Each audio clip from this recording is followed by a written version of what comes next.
ঠাকুরগাঁয়ে রুহিয়ায় পাট কর্মকর্তার নির্মাণাধীন বাড়ি ভাঙচুর ও কেয়ারটেকারকে মারধরের অভিযোগ।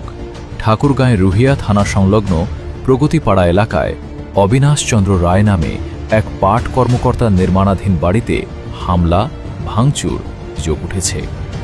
রোববার ১৬ আগস্ট দুপুরে এ ঘটনা ঘটে।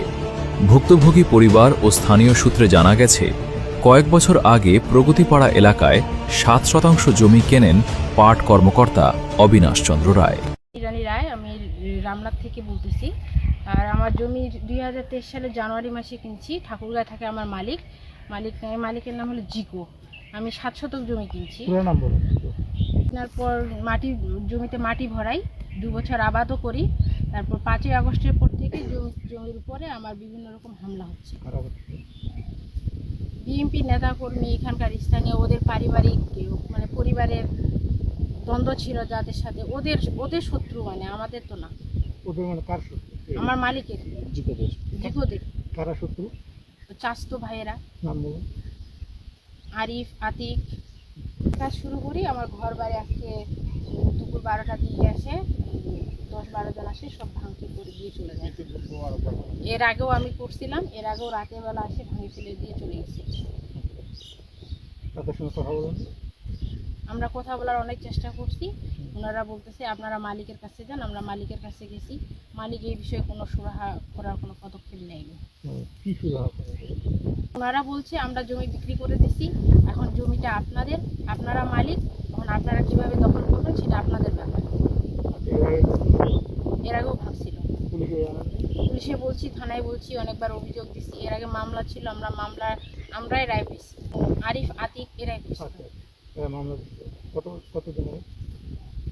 এই ২-৩ মাস আগে মামলার আমার নিষ্পত্তি ১৪৪ ধারা মামলা হয়েছিল।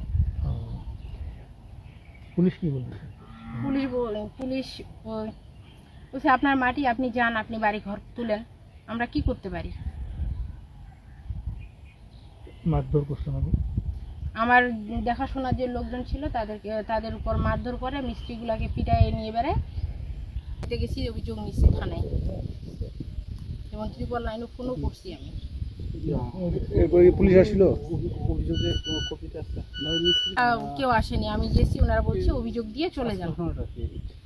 বলছে অভিযোগ দেন, আমরা তারপর পদক্ষেপ নিব। আমাকে 12টা যে কাজ বন্ধ করো, তখন আমরা কাজ বন্ধ করে রাখছি।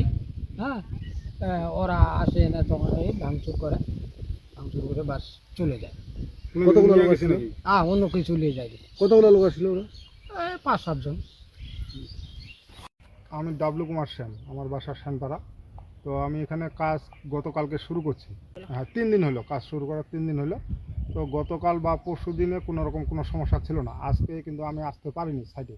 সকালে সাইডে সব ছেলেদেরকে করে দিয়ে সিমেন্ট আনা দেওয়ার পর আমি অন্য সাইডে যাই। অন্য সাইডে কাজ চলতেছে। ওখানে যাওয়ার পর ঠিক 12টা কয় মিনিটে আমার সাইড থেকে কল আসলো, এখানে কয়েকটা মোটামুটি 10-12 জন ছেলেরা আসে এখানকার সব ওয়াল ভাঙে দিচ্ছে। এখন আমরা কি করব? তো আমি বললাম যে ওয়াল ভাঙে দিচ্ছে, তাহলে আমি মালিককে কল দিই। মালিককে কল দেওয়ার পর মালিক বলতেছে তা আমরা যাচ্ছি। ও আবার স্কুলে টিচার, যে মালিক সে হচ্ছে টিচার, স্কুলে ছিল। তো ও আস্তে আস্তে এদিক ভাঙা সব শেষ। তারপর আমার ছেলেগুলোকে বললাম যে তাহলে ওখানকার টিউবওয়েল মেশিন, যে ওয়াটার মেশিনটা আছে, ওটা সব সাইডে রাখো, যদি ওগুলো আবার নিয়ে যায় তাহলে তো আমাদের ক্ষতি হবে। আর সিমেন্টের বস্তাগুলো আপাতত সাইডে রাখো, আর যেহেতু ভাঙে দিছে তোমরা ওখানেই থাকো। তা আমি যাচ্ছি। আসে তো দেখলাম যে ভাঙাচুর একদম শেষ, লোকজন ছিল না এখানে।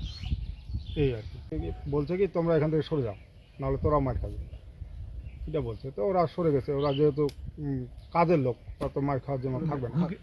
হুমকি টুমকি দিচ্ছে। খালি হাতে আসছিল না দেশি অস্ত্র নিয়ে আসছিল? না, অস্ত্র হাতে ছিল কি না, অস্ত্র হাতে ছিল না, এমনি আসে ওই লাঠি গুড়ি দিয়ে ভাঙে দিছে। আর কি এগুলো তো কালকের গাছ নেই, লাঠি গুড়ি দিলেই ভাঙে যাবে। দীর্ঘমেয়াদী গাছ নিতে হতো, তাহলে ভাঙতো না।